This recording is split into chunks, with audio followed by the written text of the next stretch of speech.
Hello again, friends. I am on my way home as usual, and today it's a pretty good day.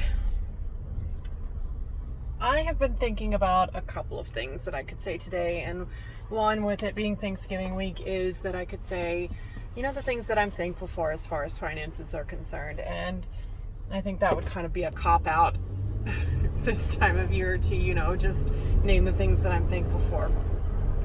But the thing that's on my mind right now, and I'll explain why in a minute, is how best to pivot when your financial plans don't go as you hoped. So you all know that I have been trying to refinance our house in order to pay off about $25,000 worth of debt. And so far it's been pretty good. And now we've gotten to the point in the process where an appraiser came out to our house last week, and I've just anxiously been waiting for those results to come through. And they came through right before I left work today. So we were working under the assumption that our home would appraise for at least $235,000, which is what the market indicated at the time that I started the whole process, or, throughout the summer when sales are really high. People like to move in the summer.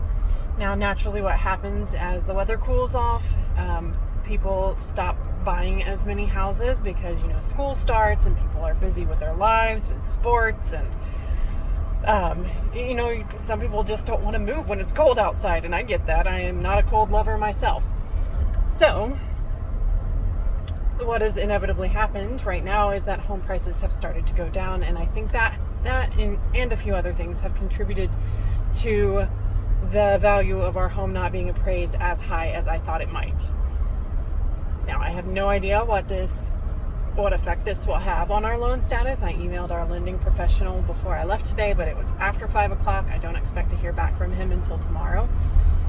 So my brain automatically thinks, well, what if the worst comes to worst and we can't get this refinance? Because not like we can't afford our house without the refinance. We're perfectly fine as far as that's concerned. But we are kind of depending on it to free up a bunch of cash flow to make things run a little more smoothly. And it is the first step in my process to my plan to pay down a bunch of debt in a very short amount of time and get us on the path to wealth building. So in order to do that, this was kind of like that first step. And now that that's on shaky ground, my brain automatically goes to like the worst case scenario, right? Like many of us do. I just think of like the worst things that could happen first. And, what if we don't get this refinance? Well, what happens if we don't get the refinance is that we'll still be paying the same mortgage on our house. We'll still be making the same car payment that we were before. And the amount of money that we can invest on a weekly basis is just less than it would have been because cash flow is not what it might be if we get the refinance. And if we do get the refinance, cash flow would be significantly more because with that portion, with our car payment gone and one of my student loans gone, and our mortgage being just slightly less, we would free up about $600 in cash flow every single month. And all of that could be on our current budget reinvested into our business, which we're trying to get off the ground. So that's worst case scenario and best case scenario, and it all has to do with cash flow. And the reason cash flow is important to us right now is because we need that cash flow. One, the faster we can get cash into the business, the faster we can get the business going. And the faster we can get the business going, the faster we can earn more income. You can see how this is all kind of dependent on each other. So if we don't get it, that would be a real big bummer. We could still pay our bills though and be in a pretty decent spot financially. It just is going to take longer, and I am not a patient person at all. Not even a little bit. So I'm anxious. I'm anxious to see how that rolls out. But if it does roll out, I will find another way to help us out.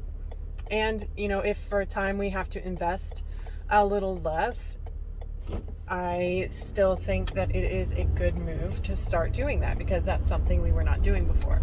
If you haven't seen it, in one of my prior videos, I talked about how to spend your income, how you can change how you're spending your income, how you budget to include 10% of savings and 15% of investments. Well, for now, I think if we don't get this refinance, we will just kind of half that and do 5% to savings and 7.5% to investments.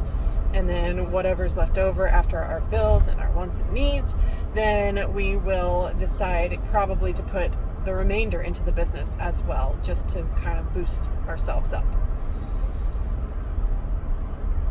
But being the impatient person that I am going to be highly disappointed if my plans do not work out.